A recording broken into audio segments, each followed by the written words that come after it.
আমন্ত্রণ আপনাদের আমার বিশ্লেষণ শুনবার জন্য। সরকারের পথ চলার সংকট এই বিষয় নিয়ে খানিকটা কথা বলতে চাই।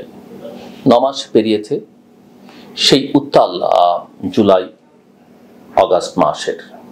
দেশের রাস্তায় যখন ছাত্র জনতা, পেশাজীবী, কর্মজীবী মানুষ এক কণ্ঠে ফুঁসে উঠেছিল একটি ফ্যাসিবাদী শাসনের বিরুদ্ধে, তখন বাংলাদেশের আকাশে এক নতুন সূর্যোদয়ের আশ্বাস ধ্বনিত হয়েছিল। মনে হয়েছিল এবার হয়তো সত্যিই কিছু বদলাবে। কিন্তু 9 মাস পর দাঁড়িয়ে সেই প্রত্যাশার পাল্লা ভারী হচ্ছে না, বরং জনমনে প্রশ্ন জেগেছে, আসলে আমরা কোথায় যাচ্ছি?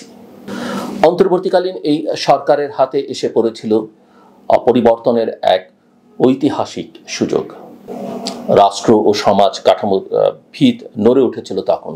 ঠিক সেই মুহূর্তে দরকার ছিল একটি স্পষ্ট, সাহসী এবং কার্যকর রূপান্তরের নকশা। কিন্তু বাস্তবে দেখা যাচ্ছে পরিবর্তনের এই অভিযাত্রা আজ দিশাহীন, জর্জরিত ম্যান্ডেটের বিভ্রান্তি এবং সংস্কারের আলস্য। এই সরকার যখন দায়িত্ব নেয় তখন দেশের রাজনৈতিক ও নৈতিক সংকট এমন এক পর্যায়ে পৌঁছেছিল যে জনতার মধ্যে হতাশা ছাপিয়ে গেছিল রাগে। একদিকে ছিল নির্বিচার দমনপীড়ন, পক্ষপাত, দুষ্ট প্রশাসন, আর্থিক দুর্নীতি ও বিচারহীনতার সংস্কৃতি। অন্যদিকে ছিল তরুণদের কর্মহীনতা, মধ্যবিত্তের ক্রমবর্ধমান দারিদ্র্য এবং জনসাধারণের বেঁচে থাকার ন্যূনতম নিশ্চয়তার অভাব। এইসব হতাশার উপর ভর করেই জন্ম নেয় নতুন ম্যান্ডেটের ধারণা, যেখানে গণতন্ত্র, জবাবদিহিতা এবং ন্যায় বিচার হবে মূল ভিত্তি। কিন্তু আজ মনে হয় সেই ম্যান্ডেটের সংজ্ঞা যেন কেউ আর ঠিক মতো জানে না। কেউ বলছে এই সরকার শুধু নির্বাচনের জন্য এসেছে, কেউ বলছে এই সরকার সংস্কারের দায়িত্বে, আবার কেউ বলছে এ সবই কেবল ট্রানজিশনাল ম্যানেজমেন্ট। অথচ ম্যান্ডেট তো ছিল জনতার, সেটা কে কিভাবে নিয়ন্ত্রণ করছে এই প্রশ্নটা এখন বড় হয়ে উঠছে। সংস্কারের কথা উঠলেই সরকার কমিশন, টাস্কফোর্স, পরামর্শ সভা বা শ্বেতপত্রের কথা বলে, কিন্তু মাঠে তার কতটা প্রতিফলন দেখা যাচ্ছে? প্রশাসন ব্যবস্থায়, বিশেষ করে পুলিশ এবং জেলা প্রশাসনে সেই আগের চাপল্য, পক্ষপাত ও রাজনৈতিক নিযুক্তি আজও বিদ্যমান। এমনকি বিচার ব্যবস্থার ভেতরও সংশয়, গড়িমসি, রাজনৈতিক সুবিধাবাদ ও অনির্ধারিত দীর্ঘসূত্রতার অভিযোগ উঠছে।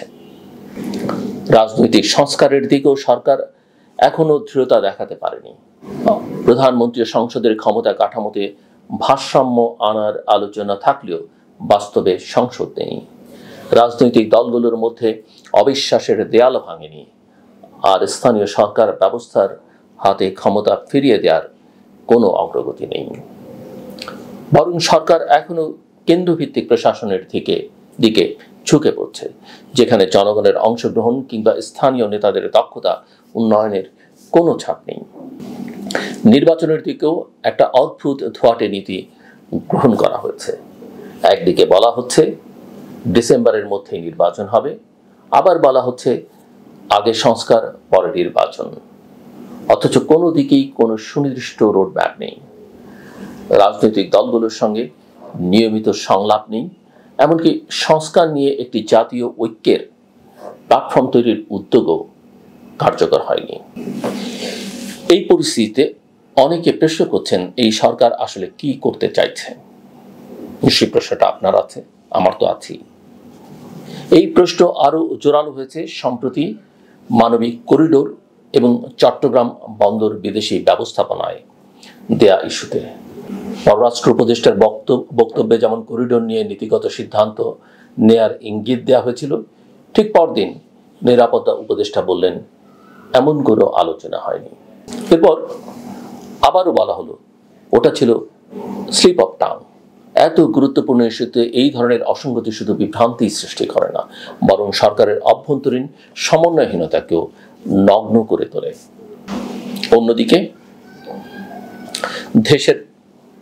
অন্যদিকে দেশের ভেতরের অবস্থা শুধু উদ্বেগজনকই নয়, অনেক ক্ষেত্রেই ভয়াবহ। IMF এর শর্তে ডলার বাজার ছেড়ে দেওয়ার ফলে টাকার দাম কমছে, মূল্যস্ফীতি বাড়ছে, রাজস্ব আয় কমছে, বিনিয়োগ প্রায় স্তব্ধ। একের পর এক শিল্প প্রতিষ্ঠান বন্ধ হচ্ছে, চাকরি হারাচ্ছে হাজারো মানুষ।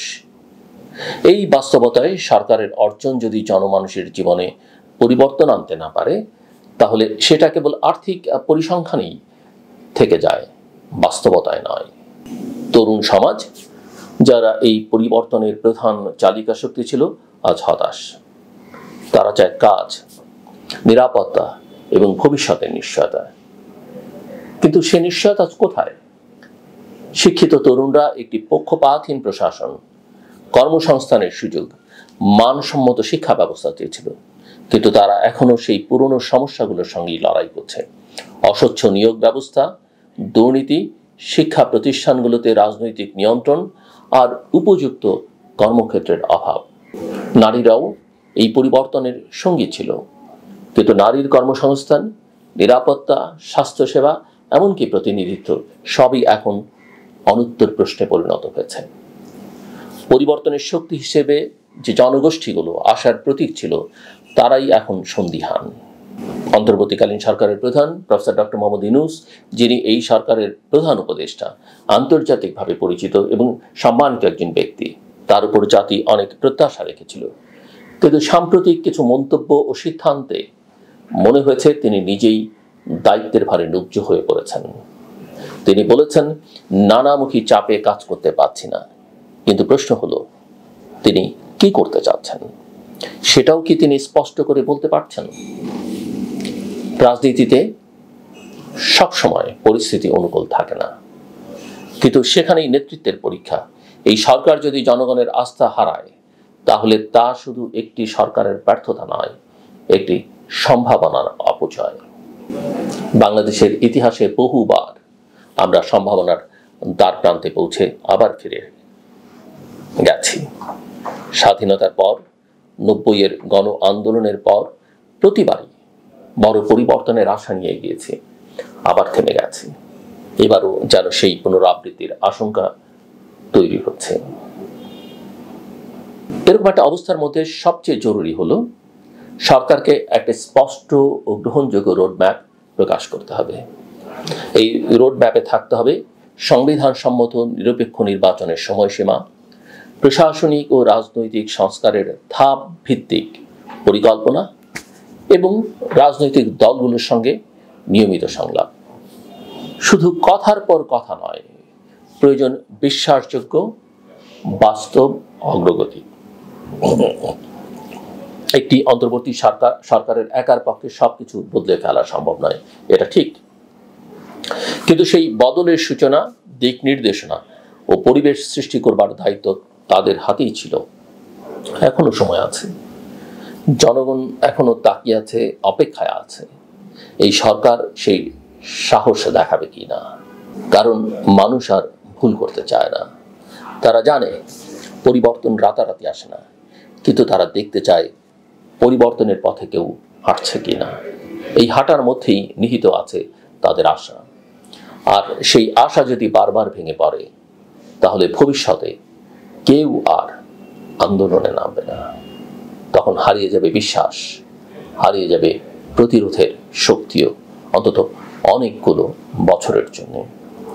সেই ভয়াবহ পরিণতি থেকে মুক্তির জন্যই দরকার সাহসী নেতৃত্ব, স্বচ্ছ দিক নির্দেশনা এবং জাতির সঙ্গে একাত্মতা। অন্যথায় ইতিহাস আবারও আমাদের ক্ষমা করবে না, একেবারেই ক্ষমা করবে না। শেষ করবার আগে বলি, সবার জন্য পরামর্শ, আমি নিজেও মেনে চলবার চেষ্টা করি, ডোন্ট গিভ আপ। কখনো হতাশ হবেন না।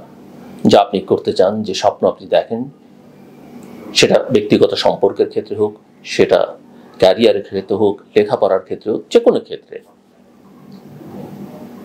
ডোন্ট গিভ আপ, ছেড়ে দেবেন না, শেষ পর্যন্ত লড়াই করবেন। আর যদি না হয়, লক্ষ্যে আপনি না পৌঁছান, আপনার স্বপ্ন যদি পূরণ না হয়, ভাববেন এর মধ্যে কোনো মঙ্গল নিহিত আছে। উল্টো দিকে আরেকটা পরামর্শ আমি সবাইকে দিই। আমি আগে বলেছি যে পরামর্শ দেয়া, অ্যাডভাইস দেওয়ার প্রবণতাটা আমাদের ত্যাগ করা উচিত। কিন্তু আপনি আপনার সন্তানকে, ঘনিষ্ঠ জনকে কথার প্রসঙ্গে বলতে পারেন, অথবা আপনি নিজেও মেনে চলতে পারেন। কোনো কিছুকে জীবনে অপরিহার্য ভাববেন না, কখনো ভাববেন না যে এটা আমার জীবনে না হলে আমার সব শেষ। কোনো কিছু আপনি চাইছেন, হচ্ছে না, হয়তো তার মধ্যে আপনার মঙ্গল নিহিত আছে।